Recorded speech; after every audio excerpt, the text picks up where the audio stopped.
দীর্ঘদিনে আপনার সাংবাদিকতার অভিজ্ঞতা, দেশের সাংবাদিকতা করেছেন, দেশের বাইরে সাংবাদিকতা করেছেন, যে এমন কি কোনো নিয়ম আছে নাকি যে সাংবাদিক কি প্রশ্ন করবেন এবং সেই প্রশ্নের কারণে তার মানে তার চাকরি চলে যাবে অথবা চাকরি থাকবে অথবা প্রমোশন হবে, এই প্রশ্নের কি কোনো ক্যাটাগরি আছে কিনা?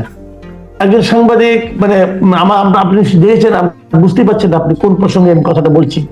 কদিন আগে আমাদের একজন উপদেষ্টা প্রেস কনফারেন্সে 3 জন সাংবাদিক একটা প্রশ্ন করেছিলেন, যে প্রশ্নটা হয়তো একটু মানে অনেকের কাছে খারাপ ঠেকেছে। বলেছে এই সময়ে এই প্রশ্ন কেন, অথবা এই প্রশ্ন করার মাধ্যমে তারা কি ফ্যাসিবাদের প্রতি এক ধরনের আনুকূল্য প্রদর্শন করছে কিনা, এই ধরনের কিছু কথাবার্তা হচ্ছে। এবং আমরা দেখলাম তড়িৎ গতিতে ওই 3টা প্রতিষ্ঠানই তাদের উপর এক ধরনের অ্যাকশন নিল এবং সরকারের থেকে বলা হলো যে ওনারা নাকি কিছু বলেন নাই, ওরা নাকি ওই প্রতিষ্ঠানই নিয়েছে। এই যে কথাগুলো হলো, এতে তো সরকারের ব্যাপারে সাধারণ মানুষের মধ্যে এক ধরনের ভাবমূর্তি তৈরি হয়েছে। মানুষ হয়তো বলতে শুরু করেছে যে এই সরকারের মধ্যে এক ধরনের অসহিষ্ণুতা রয়েছে। আসলে আপনার অভিজ্ঞতাটা কি বলে যে প্রশ্নের কি এখন কি তাহলে প্রশ্ন করার সময় আমাকে কেয়ারফুলি প্রশ্ন করতে হবে, যে প্রশ্ন করলে আমার চাকরি চলে যেতে পারে, এরকম হতে পারে? ধন্যবাদ আপনাকে। দেখেন, এটা অত্যন্ত গুরুত্বপূর্ণ প্রশ্ন যে কোনো সাংবাদিকের, আপনার জন্য, আমার জন্য। শুধু তাই না, এই সাংবাদিকতার বাইরে যারা আছেন দেশের অন্য মানুষদের, তাদের জন্য খুব গুরুত্বপূর্ণ। তার জন্য আমাদেরকে প্রথমেই বুঝতে হবে যে সাংবাদিকের কাজটা। আমি মনে করি সাংবাদিকের 2টো প্রধান কাজ। একটা হলো সাধারণ জনগণের, যাদের কোনো ক্ষমতাবানদের কাছে যাওয়ার কোনো অ্যাক্সেস নাই, বা তারা তাদের মনের কথা তাদের সামনে বলতে পারে, যেমন এদের এই সাধারণ মানুষের ভাবনা এবং তাদের ইন্টারেস্টকে, তাদের স্বার্থকে প্রমোট করে। এটা হলো সাংবাদিকের 1 নম্বর। 2 নম্বর কাজ হলো ক্ষমতাবানদের জবাবদিহিতার আওতায়। এটা সারা পৃথিবীতে তার কারণ সাংবাদিকরা ছাড়া এই কাজটা তারা করতে পারেন, এবং যখন তারা জবাবদিহিতার বাইরে থাকে তখন তারা স্বৈরাচারী হয়ে যায়। এবং এই শুধু বাংলাদেশে না, সারা পৃথিবীতে অনেক উদাহরণ। সেই জন্য আমরা যারা সাংবাদিকরা আছি বা সাংবাদিকতা করি তারা সবসময় চেষ্টা করেছি আমি আপনি যে কিভাবে এই সাংবাদিকতার যে মূল যে 2টো দেশের সাধারণ মানুষের কথা বলা এবং ক্ষমতাবানদের জবাবদিহিতা দেওয়া। এবং এ কারণেই দেখেন, আমরা এটা আমি নিজে ভুক্তভোগী আছি যে আগের তিনটা সরকারের কথা বলি, এবার শেখ মুজিবের সময় তো আর আমি সাংবাদিক ছিলাম না, তখন অনেক আগে। বাট এরশাদ, খালেদা জিয়া এবং শেখ হাসিনা, তো আমরা দেখলাম কি তারা ওই জবাবদিহিতার অভাবে তারা দিন স্বৈরাচারী হয়ে, এবং ওই সাংবাদিকদের মধ্যে একটা দল তৈরি হয় যারা এদেরকে শোষণ করে বা এদের কাছে সুযোগ সুবিধা দেওয়ার চেষ্টা, এতে তারা আরো বেপরোয়া হয়ে। জন্য কারো না কারণে এই কাজটা করতে হবে, তাদেরকে জবাবদিহিতার আওতায় আনতে হবে। তো ইদানিং কালে মানে খুব মাত্র সপ্তাহখানেক আগে আমরা যে একটা ঘটনা দেখলাম যে উপদেষ্টা মোস্তফা ফারুকীকে প্রশ্ন করার জন্য একজন উনি খুব বিরক্ত হয়ে গেছেন এবং এটা নিয়ে অনেক কথা বলেন। তারপরে আমরা দেখলাম পৃথিবীর সংবাদ প্রচার বন্ধ হয়েছে এবং এটি আমরা একজনের চাকরি। স্বাভাবিকভাবে প্রশ্ন হলো যে আমরা কি আবার সেই স্বৈর শাসনের মধ্যে ফিরে গেলাম?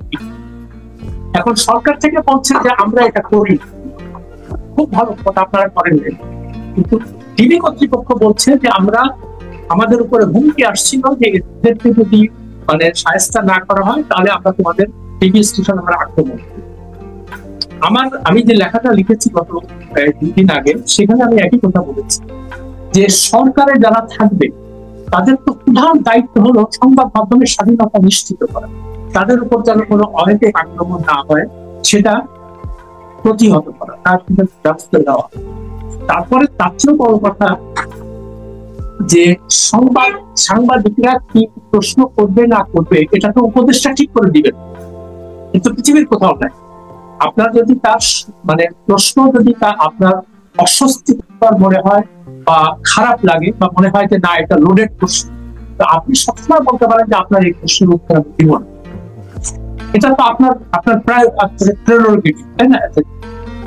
এই প্রশ্ন এখন আপনি সেটা না করে আপনি এদেরকে হুমকি ধামকি দিচ্ছেন। ফলে অনেকের কাছে মনে হচ্ছে যে কি ব্যাপার, এই হাসিনা আমলকে আবার ফিরে আসছে, মানে আবার এই সাংবাদিকদের ভয় দেখানো, ভয় দেখিয়ে মানে এই প্রধান উপদেষ্টার পক্ষে লেখানো বা তার পক্ষে প্রচার করা, এটা তো একটা ভয়াবহ কনসিকুয়েন্স হবে। কেমন? আমরা কিন্তু আপনিও নিশ্চয়ই অনেকদিন থেকে সাংবাদিকতায় আছেন, আমিও আছি, 40 বছর থেকে এই জিনিসটাই দেখতে পাচ্ছি যে যখনই তারা জবাবদিহিতার উঠে উঠে যায় তখন তারা বেপরোয়া হবে। কেমন? তো এখন আমি সেই জন্য লিখেছিলাম যে ডক্টর ইউনূস, আপনি অত্যন্ত ভালো মানুষ একজন, আপনার সারা বিশ্বব্যাপী নাম, আপনার খুব ভালো, আমরা খুবই গর্বিত আপনাকে। কিন্তু আপনি যখন একটা পাবলিক অফিস হোল্ড করেন, মানে আপনি যখন ক্ষমতায় আসেন, তখন তো আপনাকে জবাবদিহিতার আওতায় আমরা আনবো, এটাই তো আমাদের কাজ। কেমন? এখন আমি লিখলাম যে আপনি যে কতগুলো কাজ যে করেছেন, মানে 5-6টা কাজ, যেটা আমি একটু, তার মানে আপনি কি বলতে চাচ্ছেন যে ডক্টর ইউনূস সাম্প্রতিক সময়ে এমন কিছু কাজ করেছেন যা দেখে আপনি আতঙ্ক অনুভব করছেন যে তার এই আচরণগুলো হয়তো গণতান্ত্রিক না, নিয়মতান্ত্রিক নয়, অথবা কিছুটা স্বৈরাচারী আচরণ? আপনি কি এরকম কথা বলছেন? সেই আচরণগুলি, এই কথাটাই, কাজগুলি দেখে আপনার মনে হলো? এই কথাটাই আমি লিখেছি আমার লম্বা পোস্টে 2 বার। কেমন? আমি সেটা উদাহরণ দিয়েছি যে কি কি কাজ উনি করছে। আগে আমরা দেখতাম কি স্বৈর শাসকরা কি করে, তাদের বিরুদ্ধে যখন বিরোধী দল থাকতে মামলা হয়, সেই মামলাগুলো ওনারা ক্ষমতায় আসার পরপরই মামলাগুলো এক্সিকিউটিভ অর্ডার সব পাঠান। কেমন? এটা আমরা দেখেছি। আচ্ছা, এটাতে কি হয়, বিচার বিভাগের উপরে মানুষের যে আস্থা থাকে সেই আস্থা থাকে, বিচার বিভাগকে আপনি মানে কাজ করতে দিচ্ছেন। আরেকটা যেটা আমরা সবসময় বলি, আইনের শাসন প্রতিষ্ঠা করবো, আইনের শাসন। তো আপনি যদি আইনের শাসন প্রতিষ্ঠার বিপরীতে আপনি যদি আইনকে পদে পদে বাধাগ্রস্ত করেন, তো সেখানে তো স্বৈর শাসকের মানে স্বৈরাচারের উন্মুক্ত হবে, এটা তো আমরা দেখে আসছি, তাই না? তো সেই জন্য আমরা আশা করেছিলাম যে ডক্টর ইউনূস এই কথা আনবেন, কিন্তু কি দেখতে পেলাম, এক এক করে বলি আপনাকে। উনি প্রথমেই এসে তার বিরুদ্ধে একটা কর ফাঁকির মামলা ছিল 666 কোটি টাকা, সেটা উনি নির্বাহী আদেশে বাতিল করেন, 1 নম্বর। 2 নম্বর, ওটা কি নির্বাহী আদেশে বাতিল হয়েছে? হ্যাঁ, নির্বাহী আদেশে বাতিল হয়েছে, তার কারণ কোর্টের মাধ্যমে এটা হয়নি, নিষ্পত্তি হয়নি। আচ্ছা, 2 নম্বর যেটা করলেন আপনি, আপনার বিরুদ্ধে 1500 কোটি টাকা কর ফাঁকির মামলা হয়েছে। কেমন? সেই মামলা আপনি নির্বাহী আদেশে বাতিল করেন। এখন অনেকে বলছে যে তার বিরুদ্ধে তো শেখ হাসিনা প্রতিহিংসামূলক ভাবে এই করবে। হ্যাঁ, আমরা তো সবাই সেটা জানি, কিন্তু ইউনূস সাহেবের যে কাজটা করা উচিত ছিল, তিনি বলতে পারতেন যে না, ঠিক আছে, মামলা যখন হয়েছে তখন আমি এটার উপরে কোনো হস্তক্ষেপ করবো না, আমার সরকার এটাতে কোনো হস্তক্ষেপ করবে না। এটা যেহেতু আমরা বিচার বিভাগের স্বাধীনতায় বিশ্বাস করি, আইনের শাসন প্রতিষ্ঠায় বিশ্বাস করি, এই জন্য কোর্টের মাধ্যমে এটা ডিসাইড হবে যে আমি দোষী কি নেই। সেই সুযোগটা আপনি দিলেন না। আপনি শেখ হাসিনার মতো বা খালেদাদের মতো, এরশাদের মতো আপনি তাদের সমস্ত দুর্নীতির মামলা। আচ্ছা, 2 নম্বর। 3 নম্বর, আপনি গ্রামীণ বিশ্ববিদ্যালয় নির্বাহী আদেশের মধ্যে পারমিশন, এটার কেন প্রয়োজন ছিল? 4 নম্বর, আপনি ম্যান পাওয়ারের লাইসেন্স নিচ্ছেন, গ্রামীণ ম্যান পাওয়ারের লাইসেন্স। এগুলো কি আপনার কাজ? এগুলো কি আপনার ম্যান্ডেটের মধ্যে ছিল আপনি যখন ক্ষমতায় আসার আগে? তো আমরা কি চেয়েছিলাম যে আপনি একটা নির্দিষ্ট ভেরি স্পেসিফিক ম্যান্ডেট নিয়ে আসছিলেন যে আমরা দেশের যে দাম অবস্থা, এটাকে ঠিক করবো, ফিনান্সিয়াল সেক্টরকে ঠিক করবো, এবং কোন রকম দুর্নীতি এবং অন্যায়কে আমরা আশ্রয় দেব। কিন্তু দেখা যাচ্ছে যে আপনি এসে সেই কাজগুলাই করছেন। এখন এই যে শেখ হাসিনাকে নিয়ে আবার যে আলোচনা শুরু হয়েছে, এটা এইসব কারণে হচ্ছে। তখন মানুষ মনে করতেছে কি ব্যাপার, শেখ হাসিনার সাথে আপনার পার্থক্য কেমন? আচ্ছা, আরো বলি এটা। আর এখন এই যে কাজগুলো, এখন আমি যখন এগুলো লিখছি তখন অনেকে আমাকে আক্রমণ করছে যে আপনি তার বিরুদ্ধে লিখে। আমি তো বিরুদ্ধে লিখছি না, আমি বলছি যেটা ফ্যাক্ট। কেমন? আমি তো নিজের থেকে ম্যানুফ্যাকচার করিনি।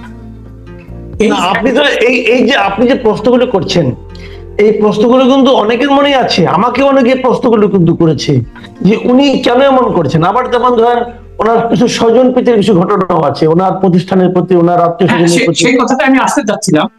তো জি। উনি প্রথমে 8 আগস্ট উনি মানে দায়িত্ব নিয়েছেন সরকার অন্তর্বর্তী সরকার। উনি 13 তারিখে, আর তারিখগুলো মনে 5 দিনের মাথায় উনি ওনার আপন ভাই তিনি ডেপুটি প্রেস সেক্রেটারি বানালেন, এবং সে কে আমরা কেউ তাকে চিনি না। ঠিক আছে, মানে এখন এটা কি কনফ্লিক্ট অফ ইন্টারেস্ট না? তাহলে শেখ হাসিনা যে তার আত্মীয় স্বজনকে চাকরি দিত, বা এরসব তার আত্মীয় স্বজনকে চাকরি দিত ঠিক সব নির্বাহী আদেশের মাধ্যমে, বা খালেদা জিয়া তার ভাই বোনদেরকে নির্বাহী আদেশ, তাহলে যত সিরিয়াস কনফ্লিক্ট অফ ইন্টারেস্ট, তাহলে তাদের কাছ থেকে ঠিক আছে আপনি জনমনে এই প্রশ্নের যে প্রশ্ন যাচ্ছে, এটা সুযোগটা আপনি করে দিচ্ছেন। আর তার চেয়েও বড় কথা, আপনি যদি আইনের শাসনে বিশ্বাস করেন, আপনি যদি সততায় বিশ্বাস করেন, আপনি যদি নিয়ম কানুনের মধ্যে কাজ করেন, এটা করতে হবে এটা বিশ্বাস করেন, তাহলে আপনি এইগুলা কেন করবেন? তো সেই প্রশ্নকে আমাদের তো কাজই এই প্রশ্নটা, অ্যাজ এ জার্নালিস্ট এটা তো আমার ডিউটি। কেমন? এখন অন্যরা কি বললো না বললো, এখন আমি বা মাসুদ খামারের জন্য আমরা চুপ করে থাকবো? আমাদের তো কাজ আছে। সেই কাজটাকে আমরা সততার সাথে করতে চাই। এবং আমি তাদেরকে বলতে পারেন যে আপনি কি সব জানতা হয়ে গেছে? আমি তো সব জানতা না, এই জন্য আমি প্রশ্নগুলো রাখছি। এবং দেখেন, এইটার থেকে এই যে এত কথা বলে প্রেস উইং, কিন্তু এটা নিয়ে একটা আলোচনা, এটা নিয়ে কোনো তাদের বক্তব্য। আরেকটা তার চেয়েও গুরুতর ব্যাপার আমি প্রথম বলেছিলাম যে দেখেন, এই দেশে ক্ষমতাধরদের সততা অত্যন্ত মূল্যবান। কেমন? তারা যেন কোন রকম মানে প্রশ্নের না হয়। আপনি 8 তারিখে ক্ষমতায় নিয়ে যে আপনি 13 তারিখে জাতির উদ্দেশ্যে প্রথম ভাষণ, এবং সেখানে আপনি বললেন যে এই মানে জবাবদিহিতার সাথে আমরা আমাদের সম্পত্তি জনসমক্ষে প্রকাশ করবো, আমাদের সম্পদ বিবরণী, এবং বললেন যে এটা আমরা করবো। কিন্তু আজ পর্যন্ত, আজকে প্রায় 9 মাস হতে চলি, এটা নিয়ে কোন রকম এটাতে হতো কি? আরো তিনি সাথে সাথে বললেন যে সরকারি কর্মচারীরা এটা দিয়ে, তারপরে বিভিন্ন ডেডলাইন দিচ্ছেন আপনি অমুক তারিখে, কিন্তু আমরা তো জানতে পারলাম না যে কেউ আসলে দিয়েছে। আর দেশে যদি দুর্নীতি কমাইতে হয়, তো সরকারকে সবচেয়ে আগে এই উদ্যোগটা নিতে হবে, তাদের তারা যে নিজের ট্রান্সপারেন্ট এবং পরিচ্ছন্ন, তারা সৎ, এটা মানুষের কাছে প্রমাণ করবে। তো সেটা তো আপনি করছেন, এবং এটা নিয়েও প্রেসিডেন্টের কোনো বক্তব্য। এখানে একটা কথা, আসাদ ভাই, এখানে একটা কথা আমরা দেখলাম যে আরেকজন সাবেক উপদেষ্টা মিস্টার নাহিদ ইসলাম, উনি যখন ক্ষমতা ছাড়লেন তখন উনি ওনার সম্পদের হিসাব দিয়েছেন। আবার আরেকজন উপদেষ্টা আসিফ মাহমুদ সজীব ভুইয়া, উনিও বলেছেন উনি যখন দায়িত্ব ছেড়ে চলে যাবেন তখন নাকি উনি তার সম্পদের হিসাব দিবেন। তো এই দুইটাকে কি আপনি কোন ধরনের অগ্রগতি মনে করেন নাকি? আমি মনে করি একটা ভালো উদ্যোগ। কেমন? এটা ভালো উদ্যোগ, কিন্তু প্রশ্ন থেকে যায় কে কে দিয়েছে। আপনাকে বলি যে তাদের দিয়েছে ফজল কবির খান, উপদেষ্টা। কেমন? যদিও তিনি জনসমক্ষে প্রকাশ করেননি, কিন্তু তার ভেরিফাইড ফেসবুক পেজে তিনি উল্লেখ করেছেন যে এই আমার সমস্ত সম্পদ বিরোধী সমস্ত দাখিল করেছি ফর রিটার্নের জমা দেওয়ার সময়, এবং আমি যখন ক্ষমতা থেকে যাব তখন আমি জনগণকে জানাবো যে আমার সম্পদ বাড়লো কি কম। এটা একটা খুব ভালো উদ্যোগ। আমি কিছুদিন আগে লিখেছিলাম আরেকজন একটা ভালো কাজ করেছে, যে দুর্নীতির দমন কমিশনের যে প্রধান আব্দুল মোমেন, কেমন? সেও আসার সাথে সংবাদ সম্মেলন করে 1 সপ্তাহের মাধ্যমে জনগণকে জানাইছে যে তার কি সম্পত্তি আছে এবং এটা সে দেওয়ার সময় করবে। নাহিদ ইসলাম দিয়েছে, আর তার প্রেস সেক্রেটারি শফিকুল আলম সেও প্রকাশ করেছে তার কি সম্পত্তি। কেমন? তো আমার কথা, আমি একটা লেখা লিখেছিলাম, এরা যখন দিচ্ছে তখন ডক্টর ইউনূস আপনি দিচ্ছেন না কেন? আপনি এটা লুকাচ্ছেন কেন? এই প্রশ্নটা মানুষ আমার তো বারবার তৈরি করছে, আপনার লুকানো কি আছে? উনি হয়তো মনে করেছেন যে উনি এত বড় ব্যক্তিত্ব যে উনাকে নিয়ে কেউ কোনো সন্দেহ করেন না, কিন্তু আপনি যে সন্দেহ করবেন এটা উনি ভাবেননি। না, আমার প্রশ্ন তো সে জায়গায় যে আপনি যখন মানে সরকারের বাইরে ছিলেন তখন তো আমরা এটা নিয়ে কথা বলি, তাই না? কিন্তু আপনি যখন public office, office of profit যখন আপনি হোল্ড করেন, তখন তো এটা আপনার নৈতিক দায়িত্ব, এটা মানুষকে জানানো যে আমার কি আছে। তো যাই হোক, যে কথাটা বলার জন্য এটা বলছিলাম যে আমাদের সাংবাদিকদের কাজ হলো প্রশ্ন, এই প্রশ্ন আমরা করতেই থাকি, এবং এটা আমাদের কোনো ব্যক্তিগত লাভ লোকসান নাই। আমরা যেহেতু আমরা জনগণের কথা চিন্তা করি, জনগণের স্বার্থের কথা চিন্তা করি, দেশের সব শাসন, আইনের শাসন প্রতিষ্ঠা, এটা আমরা চাই। এবং এ কারণেই আমরা এই প্রশ্নগুলো করি।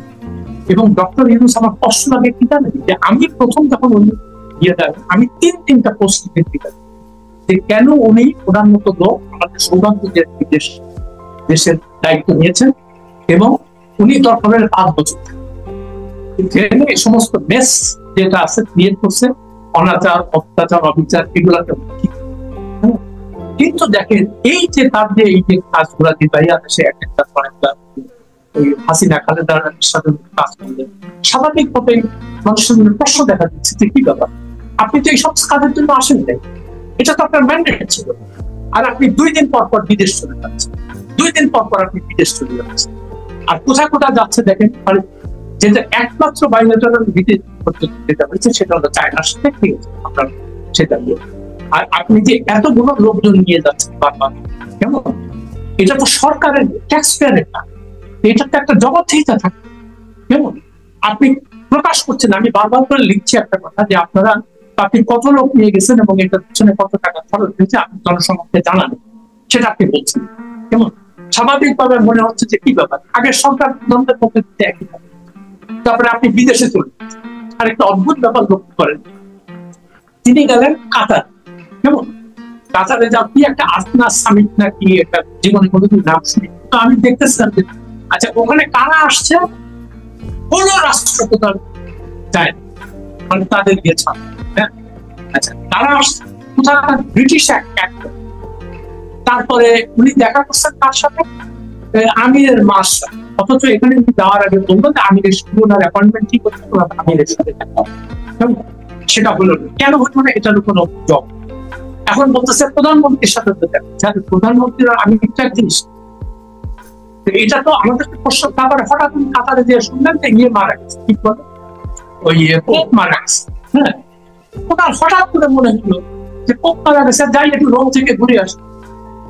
মানে এটা কোনো শিডিউল ছিল না, কোনো প্রোগ্রাম, কিচ্ছু। মানে হঠাৎ করে সেখানে কেন গেলেন, কি তার পারপাস। আর বাংলাদেশ তো ক্যাথলিক প্রধান দেশ, বাট উনি নিজেও ক্যাথলিক খ্রিস্ট, ওনাকে যাইতে হবে না। আর এই সবকিছুর পিছনে সরকারের মানে ট্যাক্স পেয়ারের টাকা খরচ, সেটা আপনি নিজের পয়সায় যান, তাই না? তো আমাদের কিন্তু এই প্রশ্নগুলো করতে হবে। তো এখন কথা একটা ভুল মানে বক্তব্যে বারবার করে যেতে ফিরে আসছে, আমি ডক্টর ইউনূসের মানে বিপক্ষের লোক। আমি চাচ্ছি যে আপনি জবাবদিহিতার আসেন, আপনি যে আইনের ঊর্ধ্বে না সেটা আপনাকে প্রমাণ করবে। এখন অনেকে লিখছে উনি নোবেল বিজয়ী, এটা সেটা, ওনাকে এই সমস্ত প্রশ্ন। আমার কথাতে তাহলে আপনারা আইন, এই দেশের আইন ঠিক করেন যে নোবেল পাইলে তার তো কোনো আইন প্রযোজ্য হবে, তাকে আইনের আওতায় আসতে হবে।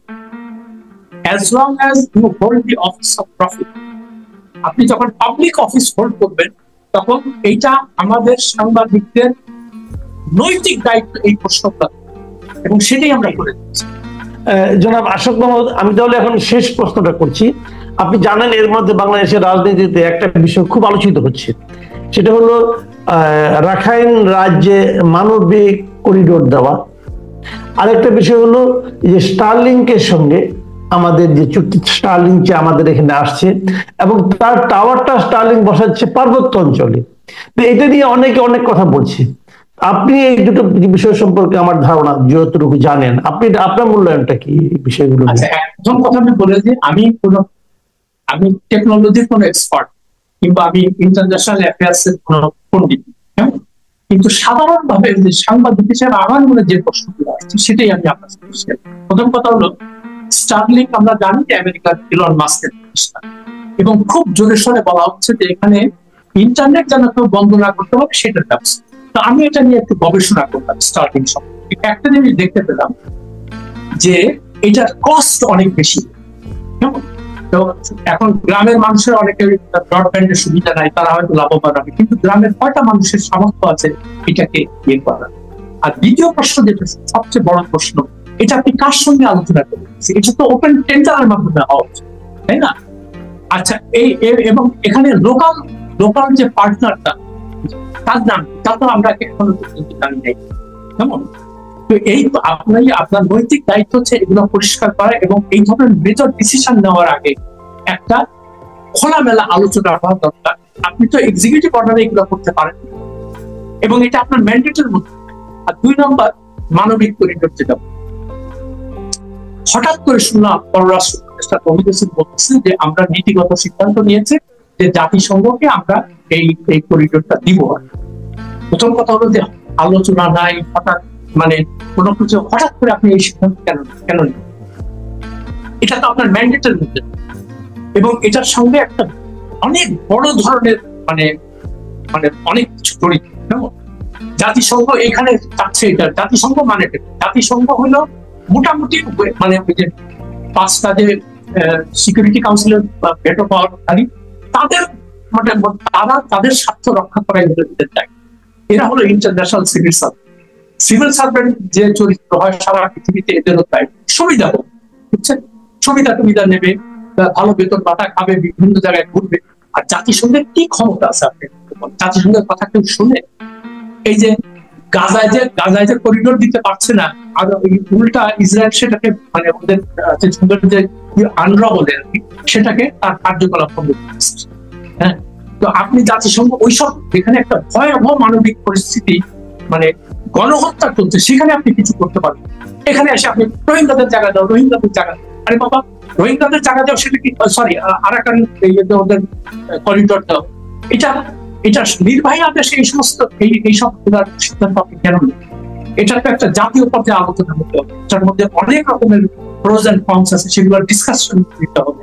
অ্যাজ আই সেড, আমি প্রথমেই যেটা বললাম, আমি তো কোনো এক্সপার্ট, কিন্তু আমার মনে এই প্রশ্নগুলো আসছে, এবং আমি মনে করি এই প্রশ্নগুলো সবার আমাদের করা উচিত। এবং ডক্টর ইউনূসকে এক কথা মনে রাখতে হবে যে আপনি আইনের ঊর্ধ্বে না। জি জি, অনেক ধন্যবাদ আসাদ মাহমুদ। প্রিয় দর্শক, আপনারা শুনলেন জনাব আসাদ মাহমুদ বরাবরের মতোই এবারও একটা গুরুত্বপূর্ণ প্রশ্ন কিন্তু তুলে ধরেছেন। সেটা হলো, কেউই আইনের ঊর্ধ্বে নয়। ডক্টর ইউনূসই হন, অথবা শেখ হাসিনাই হন, অথবা যিনি হন না কেন, আপনি আমি কেউই, আমরা যা কিছুই করব তার জন্য আমাদেরকে দেশের প্রচলিত আইনে জবাবদিহিতার মুখে আসতে হবে। নিজের থেকে আসতে বললে ভালো, না হলে হয়তো পরিবেশ পরিস্থিতি এক সময় তাকে সে আইনের মুখোমুখি করিয়ে দিবে। প্রিয় দর্শক, এখন এই পর্যন্তই। আপনারা ভালো থাকবেন, পরবর্তী সময়ে আবার কথা হবে। আল্লাহ হাফিজ।